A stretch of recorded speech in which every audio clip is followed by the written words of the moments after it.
पाठशाला सायंकाल प्रारंभ करने जा रहे हैं। सभी बोलेंगे नमोकार मंत्र।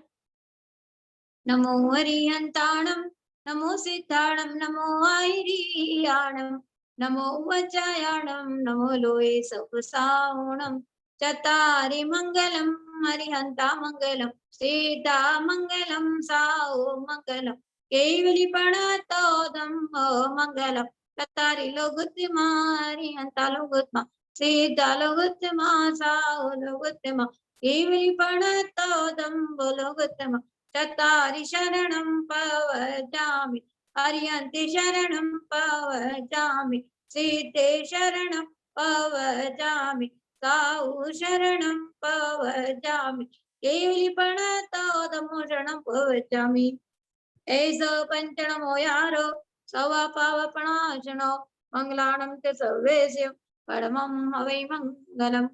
मंगलम भगवान वीरो, मंगलम गौतमो गणी, मंगलम कुंद कुंदाद्यो, तेन धर्मोऽस्तु मंगलम। सर्वमंगल मांगल्यम, सर्वकल्याणकारकं, प्रदानं सर्वधर्माणां, तेनं जयतु शासनम्। संपूज्यकानां प्रतिपालकानां यतीन्द्रसामान्यतमोदनानां, देशस्य राष्ट्रस्य पुरस्य राज्ञः करोतु शान्तिं भगवान् जिनेन्द्र। तद्वत्सघातिकर्मणः केवल ज्ञान भास्करा, कुर्वन्तु जगतां शान्ति बृहस्पत्यादिनेश्वरा। हे सर्वज्ञ वीतरागी जिन, तुमको हम सब करे प्रणाम। हित उपदेशी केवल ज्ञानी, हमको देना मुक्ति दाम। माता पिता जग बंधु तुम्ही हो, मन मंदिर में हो तुम वास।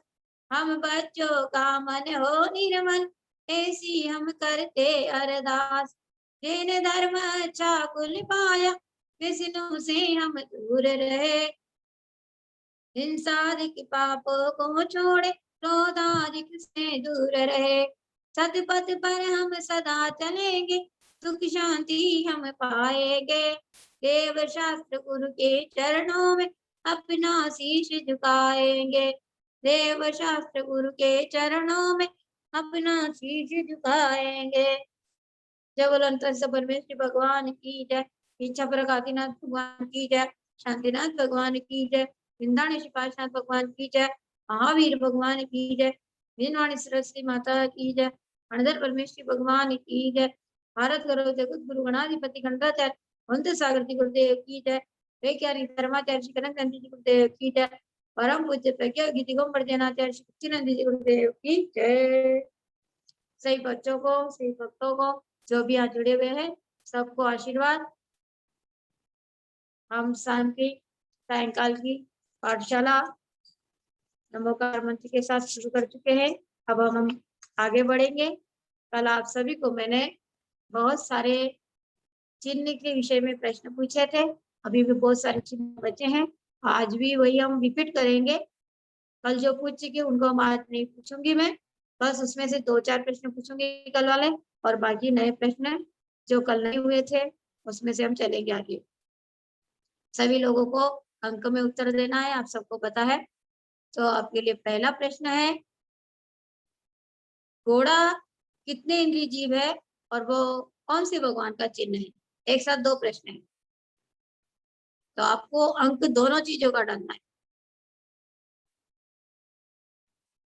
अश्व, घोड़ा कौन से भगवान का चिन्ह है और वो कितने इंद्रिय जीव है, उसकी कितनी इंद्रियां होती है? आप लोग को मेरी आवाज आ रही है तो जल्दी से अपना अंक डालिए। अभी एक भी किसी का भी अंक इसमें नहीं आया। जी माता जी, आवाज आ रही है आपकी।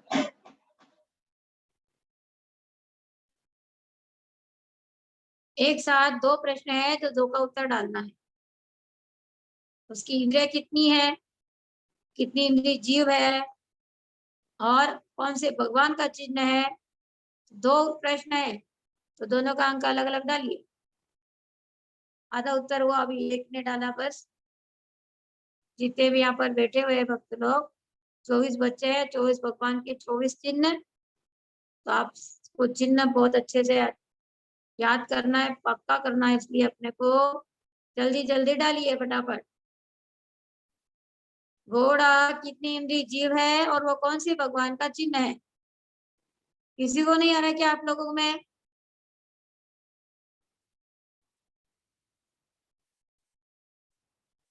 दोनों भी अंक डालेंगे तो चलेगा, दोनों भी अंक डाल सकते हैं। एक इंद्रिय है तो एक वन डालो, 3 है तो 3 अंक डालो, 4 है तो 4 अंक डालो, 5 है तो 5 अंक डालो। इस प्रकार दोनों प्रश्नों का उत्तर आप अंकों में डालिए। जैसे 3 डाला है ना आपने, तो ऐसे ही 5 इंद्रिय के लिए 5 डालिए, तो मेरे को समझ में आ जाएगा कि आप पंच इंद्रिय लिख रहे हैं उनके लिए। इंग्लिश में तो आपने लिखा पंच इंद्रिय जीव है, तो साथ में दोनों अंक डालना है आपको, 5 इंद्रिय और तीसरे भगवान। नहीं, ये 3 3 क्या है, तो पूरा गलत हो गया। 3 प्रश्न तो पूछे ही नहीं मैंने। हाँ, 3 और 5 ये सही उत्तर है। इसी प्रकार सबको ऐसी जवाब देना है। आपका भी सही जवाब है कि पंचेंद्रिय जीव है और तीसरे शंभुनाथ भगवान का वो चिन्ह है। बहुत बढ़िया। अभी केवल एक व्यक्ति ने सही जवाब, 2 जनों ने सही जवाब दिया, बाकी सबके होंगे, कोई भी डाल नहीं पा रहे जल्दी से। आगे, चकवी पक्षी कौन से भगवान का चिन्ह है?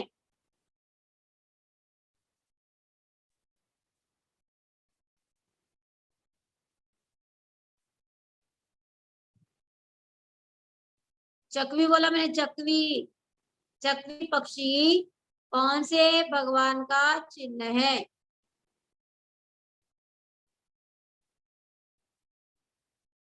अब सही हुआ आपका। चकवा, चकवी, चकवा भी होता है, चकवी भी होती है, लेकिन चकवी कोई भगवान का चिन्ह नहीं है, चकवा है। इस प्रकार घोड़ा है, घोड़ी किसी का चिन्ह नहीं है। हाथी है, हथिनी किसी भगवान का चिन्ह नहीं है। बैल है, बेस गाय किसी का चिन्ह नहीं है।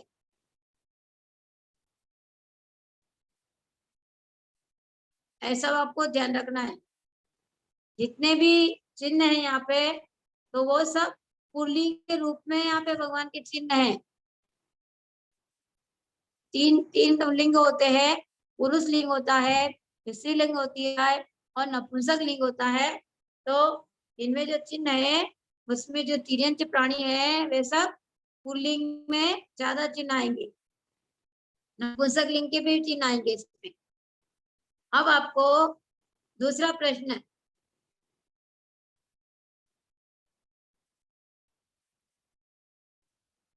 पंचेंद्रिय तिर्यंच कितने भगवान के चिन्ह है? कल मैंने सब बताया था आप लोगों को, आप आराम से गिनकर भी बता सकते हैं, लिख करके बताइए, डालिए जल्दी से। पंचेंद्रिय तिर्यंच प्राणी कितने भगवान के चिन्ह है?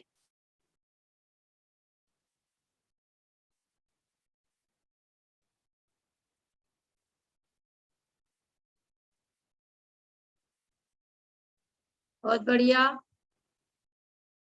16 भगवान के चिन्ह पंचेंद्रिय तिर्यंच प्राणी। और अचेतन चिन्ह कितने भगवान के चिन्ह है? जिनके अंदर चेतना गुण नहीं है, जिनमें जान नहीं है, देखने से खाने पीने की शक्ति नहीं है, 15 भगवान के, या 15वें भगवान लिख रहे हैं आप? गलत है, संख्या गलत है भी आप। हाँ, 3 भगवान के चिन्ह है। उसमें से अब कौन कौन से भगवान है वो संख्या डालो। को चेतन, अचेतन, पंचेंद्रिय, एक इंद्रिय, 2 इंद्रिय, ये सब पूरा याद होना चाहिए। एक इंद्रिय कौन कौन से भगवान के चिन्ह है? 3 तो हो गए, लेकिन 3 में से कौन से भगवान, कितने भगवान है उनके अंक डालिए। कौन कौन से भगवान के चिन्ह अचेतन है, भगवान की संख्या डालिए अंक में। जल्दी जल्दी डालिए, आज बहुत देर कर रहे हो सब बच्चे। नहीं, गलत है। आपको मैंने संख्या अंक डालने को बोला है, नाम नहीं लिखा। एक समान सभी चलिए, जिससे किसी को भी कंफ्यूजन नहीं हो। आपको अंक बोले तो अंक ही डालिए, नाम बोलूं तो नाम लिखना, ये भी गलत है।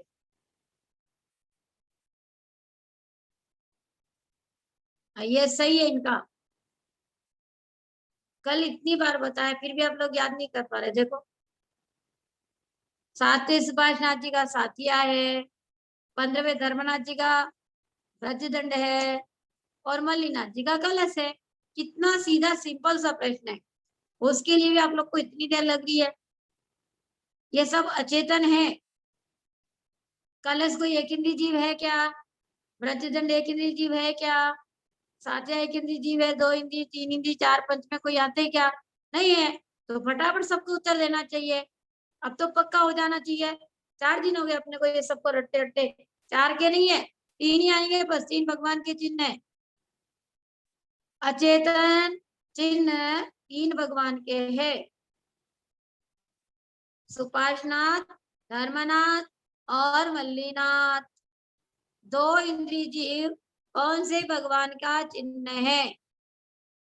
अब मैं एक वचन बोलूं तो एक समझना चाहिए, बहुवचन में बोलूं तो बहुवचन में समझना चाहिए आप लोगों को। अब बताइए, 2 इंद्रिय जीव कौन से भगवान का चिन्ह है? उसका नाम बताइए, अंक डालिए भगवान का। 2 इंद्रिय जीव, 2 इंद्रिय पूछा मैंने, गलत है आपका। अब भगवान का नंबर डालिए, ये गलत है। हाँ, इनका सही है।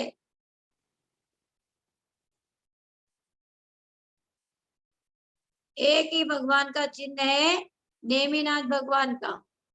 जो शंख होता है, शंख 2 इंद्रिय जीव होता है, वो 2 इंद्रिय जीव एक ही भगवान का है। और मैं आपको एक इंद्रिय जीव पूछूं तब आप 3-4 भगवान के नाम डालेंगे इसमें। आप लोग को अभी भी पूरा पक्का अच्छे से याद नहीं हुआ। कछुआ कौन से भगवान का चिन्ह है? उनका कछुआ कौन से भगवान का चिन्ह है? उनका अंक डालिए। बहुत बढ़िया। 20वें मुंशरतनाथ भगवान का चिन्ह कछुआ है। कच्छप भी बोलते हैं और कछुआ भी बोलता है।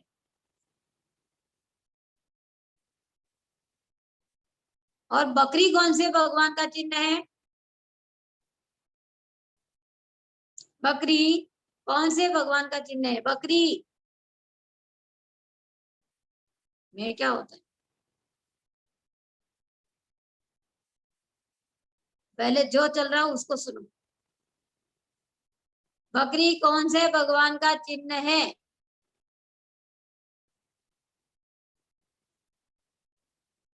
अभी 2-3 लोगों ने सही डाला है। बकरी किसी भी भगवान का चिन्ह नहीं है, बकरा है चिन्ह। इसलिए मैं पूछ रही, आप लोग को याद होना चाहिए। कोई कुंतुनाथ जी लिख रहे हैं और कोई हरनाथ जी का नाम लिख रहे हैं, तो बकरी किसी भी भगवान का चिन्ह नहीं है। 3-4 का सही आया, बाकी सबका गलत है। कुंतनाथ भगवान का चिन्ह क्या है? तो बकरा है, उनका चिन्ह बकरी नहीं है।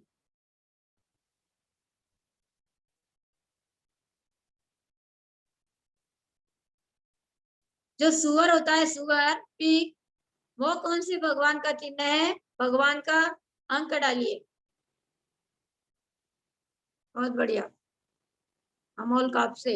इनका इनका सही जवाब आया अभी एक का। इनका भी सही है, इनका भी सही है। बहुत बढ़िया। विमलनाथ भगवान का जो चिन्ह है वो पिग है, शुकर है, जो सुबह सभी गलियों में घूमता रहता है।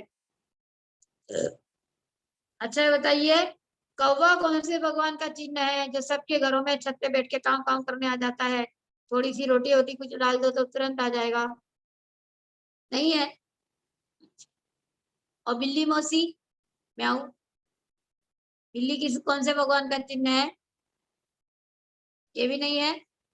बहुत अच्छा। तो 24 भगवान के हमारे करीब करीब सभी भगवान के चिन्ह में आपसे पूछ चुकी हूँ, एक ही दो भगवान के बचे हैं। जिसको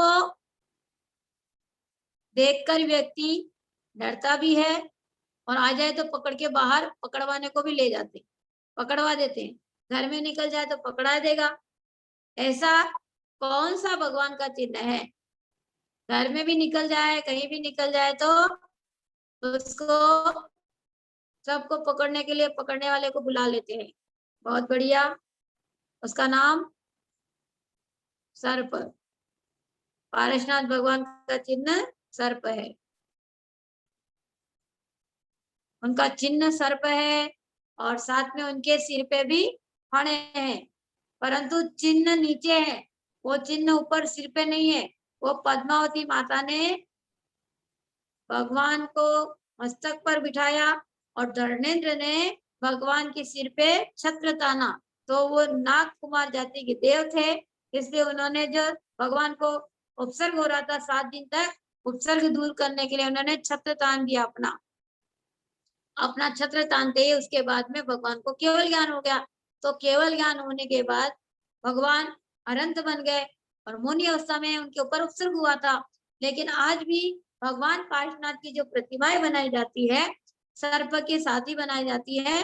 भगवान के पूरे 1008 फणों की प्रतिमा रहती है, एक फण की रहती है, 3 की, 5 की, 10 की, 15 की और सहस्त्रफणी प्रतिमाएं भी रहती है। तो सब प्रकार की प्रतिमाएं भगवान की बनती है, लेकिन पार्श्वनाथ भगवान की अधिकांश प्रतिमाएं सर्प के फण के साथ उनकी पहचानने में आती है अपने को, कि जिन प्रतिमा के ऊपर भगवान की सर पे फण लगा हुआ है तो पार्श्वनाथ जी है और नीचे चिन्ह है सर्प का। सर्प चिन्ह है, लेकिन जो फण मस्तक में वो चिन्ह के रूप में नहीं है। वो धर्मेंद्र बाबा जो पद्मावती धर्मेंद्र है, जिन्होंने भगवान का उपसर्ग निवारण किया था, तो धर्मेंद्र और पद्मावती के प्रतीक में वो फण है। अनंत अवस्था के पूर्व भगवान के ऊपर उपसर्ग निवारण करने के लिए धर्मेंद्र पद्मावती ने अपना छत्र तान दिया फण के रूप में। तो उसी रूप में सारी प्रतिमाएं पार्श्वनाथ जी की बनाई जाती है। अगला एक प्रश्न है और बचा अपना लास्ट। जितने भी भगवान के चिन्ह आपको सब पूछ ही लेती, मैं कुछ भी बचाऊंगी नहीं शेष।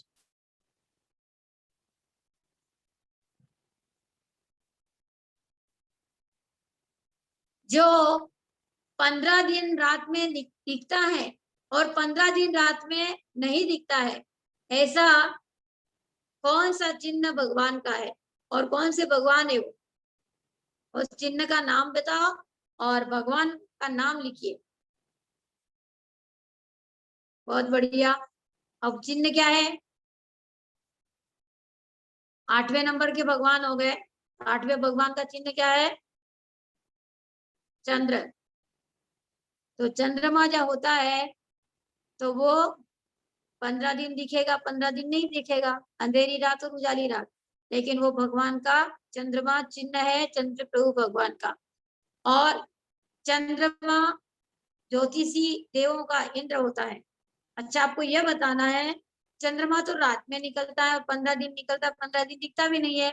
फिर सूर्य तो दिन भर सबको प्रकाशित करता है। सूर्य के निकलते ही सारी वनस्पतियां प्रफुल्लित हो जाती, खिल जाती है।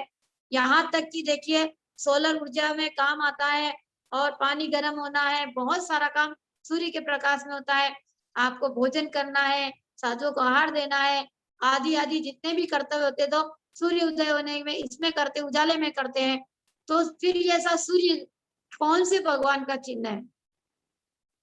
चंद्रमा जो नहीं दिखता है, कभी दिखता है 15 दिन दिखेगा, 15 दिन नहीं दिखेगा, फिर भी चंद्रमा को चिन्ह बनाया। लेकिन सूर्य जो सबसे ज्यादा पूरे संसार को प्रकाशमान कर रहा है, उजाला दे रहा है, तो ऐसा सूर्य है, वो भी ज्योतिषी देव है। सूर्य भी, सूर्य, चंद्रमा, ग्रह, नक्षत्र, तारे, तारे सितारे बोलते हैं ना, प्रकीर्णक तारे आदि, तो ये सब ज्योतिषी देव है। तो सूर्य कौन से भगवान का चिन्ह है? 24 भगवान में से कोई भगवान का चिन्ह हो तो उनका नाम बताइए। 00 का चिन्ह है, सही बात है। सूर्य कोई भी भगवान का चिन्ह नहीं है। ज्योतिषी देवों का इंद्र चंद्रमा है, परंतु जो सूर्य है वो प्रतीन्द्र है। सूर्य को इंद्र भी नहीं बताया, सबसे ज्यादा उजाला अगर करेगा तो सूर्य ही करेगा, प्रकाशित करेगा तो सूर्य ही करेगा। रात होती जितने कीड़े मच्छर 2 इंची 3 इंची जितने आ जाते हैं, बहुत सारे आ जाते हैं, लेकिन जैसे ही उजाला होता है, प्रकाश होता है, तो कमल खिल जाते हैं, चिड़िया चहचहाने लगती हैं और हर व्यक्ति सोकर के उठ के अपने काम में लग जाता है। जैसे जैसे सूर्य बढ़ता है वैसे वैसे उसका काम प्रगति की ओर बढ़ता है। लेकिन रात रात होएगी तो व्यक्ति सो जाएगा और दिन निकलेगा तो उजाले में सर्व काम करता है। ऐसा सूर्य क्या है? प्रतिइंद्र है और ज्योतिषी देवों का प्रतिइंद्र। ज्योतिषी जो देव होते हैं वो 5 वेद में होते हैं। सूर्य, चंद्रमा, ग्रह, नक्षत्र, प्रकीर्ण, कतार, काश्य। ऐसा तत्पाठ सूत्र में चौथी अध्याय का ये सूत्र है। तो उसमें चंद्रमा इंद्र है और सूर्य उसका प्रतिइंद्र है। और उसके बाद में जो 9 ग्रह आते हैं, शनि, राहु, केतु, सोम, मंगल, बुध, गुरु, शुक्र, शनि आदि, तो ये सब उसके ग्रह है और नक्षत्र है।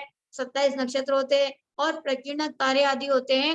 तो तारे आपको छोटे छोटे दिखते हैं, लेकिन ये सब क्या है? देवों के विमान है। इनके अंदर भी अकृत्रिम प्रतिमाएं हैं और बहुत बहुत बड़ी बड़ी। कितनी बड़ी प्रतिमा इनके अंदर? सूर्य, चंद्रमा, तारे जो हैं ये ज्योतिष देवों के विमान है और इनके अंदर 500 धनुष की प्रतिमा है, बड़ी बड़ी रत्नों की प्रतिमा है, परंतु हमको दिखती नहीं है। केवल जो भरत क्षेत्र का प्रथम चक्रवर्ती होता है, जो भरत चक्रवर्ती होता है, प्रथम चक्रवर्ती जो भी होगा उसका नाम भरत ही रहेगा, जम्बूद्वीप का, भरत क्षेत्र का।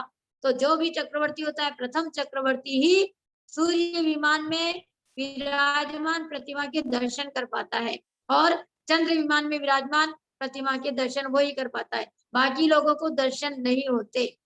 उसकी इतनी दिव्य दृष्टि रहती है कि चक्रवर्ती अपने 84 खंड के महल के ऊपर खड़े होकर के दर्शन करता है। उसका कितना बड़ा महल है? 84 खंड का महल। आप लोगों के पास में तो 1 या 2-3 मंजिल का मकान बन गया तो सोचते हम तो बहुत बड़े अरबपति खरबपति बन गए, बहुत बड़ा मकान बना लिया। लेकिन चक्रवर्ती जो होता है, 6 खंड का अधिपति होता है, तो उसका महल जो होता है प्रथम चक्रवर्ती का 84 खंड का महल होता है और छोटे बड़े नहीं है, उसकी हाइट से 12 गुना बड़ा होता है एक खंड। जो भरत चक्रवर्ती था उसकी हाइट थी 500 धनुष की और एक धनुष ही 4 हाथ का होता है। अब गणित लगा लेना। तो इतना बड़ा बड़ा उसका महल होता है, एक एक खंड होता है। उसके लास्ट वाली मंजिल पे जाकर के वो भगवान के दर्शन करता है। सूर्य विमान में विराजमान अकृत्रिम प्रतिमा के दर्शन करता है, चंद्र विमान विराजमान अकृत्रिम बिंब के दर्शन करता है। तो ऐसी दिव्य दृष्टि केवल चक्रवर्ती के पास होती है और वो भी वर्ष में एक ही बार होती है। जिस दिन मकर संक्रांति होती है उस दिन, और एक शरद पूर्णिमा होती है जब चंद्रमा के दर्शन में करता है, चंद्रमा में दर्शन करता है। और जब मकर संक्रांति आती है जो जनवरी के समय 14 तारीख को आती है, जिस दिन आप लोग सब पतंग बहुत उड़ाते हैं, उस दिन चक्रवर्ती अपने महल के सबसे ऊपर वाले खंड में खड़े होकर के छत पे दर्शन करता है। उसको आराम से भगवान दिखाई देते और अपने खंड से वो भगवान को अर्घ्य चढ़ाता है, अभिषेक करता है भाव से। यहीं से उसको देख करके लोग, हिंदू लोग क्या करने लगे कि भरत चक्रवर्ती सूर्य को पानी चढ़ा रहा है।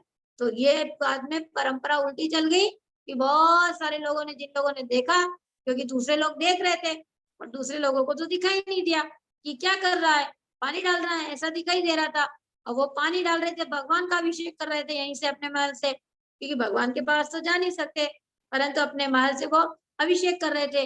और यह दृश्य देखकर प्रजा ने क्या विचार किया कि हमारे चक्रवर्ती महाराज सूर्य को पानी दे रहे हैं। तो हिंदुओं में ये परंपरा प्रजा में प्रारंभ हो गई। तब से आप अधिकांश लोगों को देखिए कि सुबह सुबह उठेंगे और सूर्य की तरफ पानी डालेंगे। विपरीत मान्यता होगी। बल्कि सूर्य विमान में जो विराजमान, अगर आपको अपन नमस्कार करते हैं तो इसी भाव से नमस्कार करना चाहिए कि जो सूर्य विमान में अकृत्रिम जिन चैत्यालय है, मैं उसको नमस्कार करता हूँ, मैं यहीं से उनकी वंदना करता हूँ।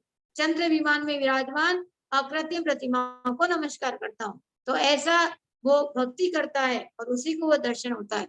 अब आगे भक्तामृत का पाठ करेंगे। आज जितने चिन्ह अपने थे, चिन्ह से संबंधित सारी जानकारी आप लोगों को, सारे प्रश्न मैंने पूछ लिए। आप लोगों को इसमें से कुछ पूछना हो तो आप इसमें से लिखकर यहाँ डाल सकते हैं कि आपको कोई भगवान का चिन्ह अगर समझ में नहीं आया हो तो यहाँ लिख करके भेज सकते हैं। वैसे मैंने सारे चेतन अचेतन, एक इंद्रिय, दो इंद्रिय, पंच इंद्रिय, तिर्यंच प्राणी, क्योंकि तिर्यंच प्राणी ही जितने जीव है सब तिर्यंच गति के जीव है। चेतन पदार्थ जितने जीव है अचेतन को छोड़कर, चेतन और अचेतन दो है, तो चेतन जीव कितने हो गए इसमें, एक इंद्रिय से लेकर पंच इंद्रिय तक 21, 21, 21 जो है वो चेतन है और बाकी 3 अचेतन है। तो इस प्रकार चिन्ह में सारा विषय आपको मैंने बता दिया है और आपको कुछ समझना हो तो यहाँ लिख करके डाल सकते हैं। अब हम भक्तामृत पाठ की ओर चलेंगे। आज जो बताया वो कल पूछूंगी मैं कि भरत चक्रवर्ती अपने कौन से महल के ऊपर से भगवान का अभिषेक करता है, कब करता है, कौन सी तिथि को करता है, जो बताया सब याद रखना। बोले आदिनाथ भगवान की जय, मान तुंगाचार्य गुरुदेव की जय, भक्तामृत स्तोत्र की जय। आज हमारा 27 और 28 नंबर का श्लोक चलेगा। सभी अपनी अपनी बुक्स में निकालिए और साथ में पढ़िए, जिससे आप लोगों को अच्छे से रिवीजन हो जाए और अच्छे से याद हो जाए। कल आप लोगों से मैंने 26 नंबर का श्लोक पूछा था, लेकिन बच्चे तो इसमें कोई भी नहीं थे, एक ही दो बच्चे थे, बाकी कोई दिख ही नहीं रहे थे। और बच्चों को विशेषकर पढ़ना है, लेकिन बड़े लोग भी उसमें 2-3 लोग ही उसमें सही जवाब दे पाए। बाकी सब महिलाओं के 26 नंबर का श्लोक बहुत सरल है, लेकिन वो भी नहीं भूल पाए थे। लेकिन अब एक एक श्लोक हर दिन आप लोगों को प्रश्न मंच में पूछा जाएगा, इसलिए सब लोग जब तक प्रश्न मंच नहीं होता तब तक आपको जुड़कर रहना है, आपको बैठना है। एक श्लोक आने से काम नहीं चलेगा, जब सुनेंगे तो पता चल जाएगा। हम जब पूछते हैं तब आप लोग बताइए। प्रश्न मंच के समय रात में प्रश्न मंच होता है। अभी मैं आपका लिखित रूप में प्रश्न मंच लेती हूँ, भक्तामृत को मैं लिखित रूप में नहीं पूछ सकती आपसे अंक डालो ये करो, क्योंकि वो बोलने की चीज है, वो याद करने की चीज है। अगर मैं आपको पूछूंगी तो आप अंक डाल दोगे तो फायदा क्या होगा, मेरे को कोई आपका नुकसान होगा, फायदा वायदा कुछ नहीं होगा। इसलिए प्रश्न मंच में भक्तामृत श्लोक का एक प्रश्न रोज आता ही है, आप लोग उस समय सबको रहना है। अभी निकाल लीजिए और बोलिए सब मेरे साथ में। कोविस्म योत्र यदि नाम गुणेर शेषैः तम संस्कृतो निर्वकाश तया मुनीस दोषै रूपात विविधाश्रय जात गर्भै स्वप्नांतरेपि न कदाचिद वीक्षितोऽसि। ओ विस्मयोत्र यदि नाम गुणेर शेषैः, जो नीचे स आता है आधा स, तो वो स को ऊपर बोलना है, शेषैः, शेषैः मतलब आधा स का उच्चारण ऊपर वाली लाइन में होना। सर तुम संस्कृतो नहीं होगा, तुम संस्कृतो वहां उच्चारण करना है। सब ध्यान से शब्दों को देखेंगे और देख करके उच्चारण कीजिए। हम लोगों को याद होने के बाद भी हम आपको देख करके पढ़ा रहे हैं। देख करके पढ़ना, उससे अपनी सब गलती निकल जाती है, इसलिए सब देख करके पढ़िए। तम संस्कृतो निरवकाशितया मुनीस दोषैरुपाति विविधाश्रय जाति गर्वे स्वप्नांतरेऽपि न कदाचित् वीक्षितोऽसि। 28 नंबर। उच्चैर शोक तरु संस्कृत मोन्मयूख।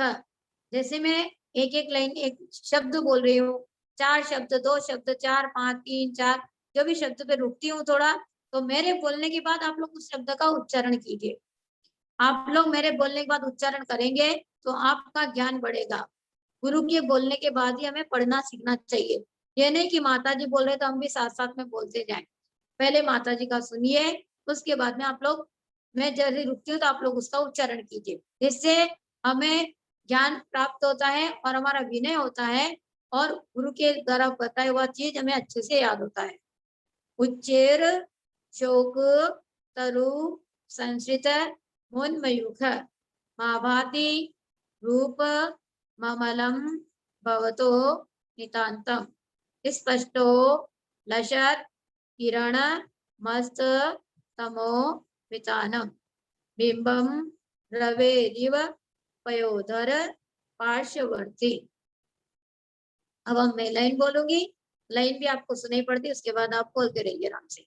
उच्चैर शौकतरु संस्कृतमुन्मयोग भाति रूपममलं भवतो नितान्तम् स्पष्टोलशत्किरणमस्ततमोवितानम् बिम्बं रवेरिव पयोदर पार्श्ववर्ती।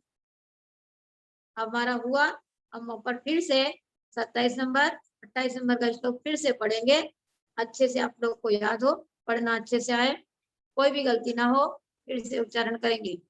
कोविस्मयोत्र यदि नाम गुणे रसेसे तम संस्कृतो निरवकाशितया मुनीश दोषेरुपाति विविधाश्रय जाति कर्वे स्वप्नान्तरे पिन कदाचित् पीक्षितोऽसि उच्चैर शौकतरु संस्कृतमुन्मयोग भाति रूपममलं भवतो नितान्तम् स्पष्टोलशत्किरणमस्तु तमोवितानम् बिम्बं रवेर्य पयोदर पार्श्ववर्ती।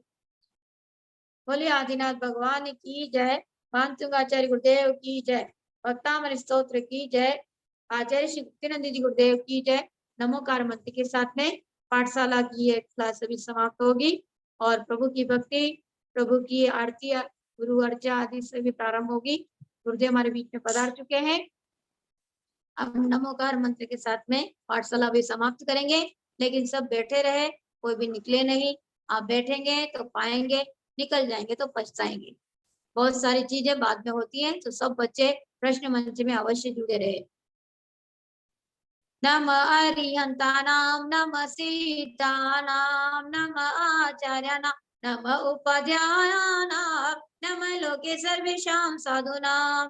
I go to the Arihantas, I go to the Rishithas, I go to the Acharyas, I go to the Upadhyayas, I go to the all centers.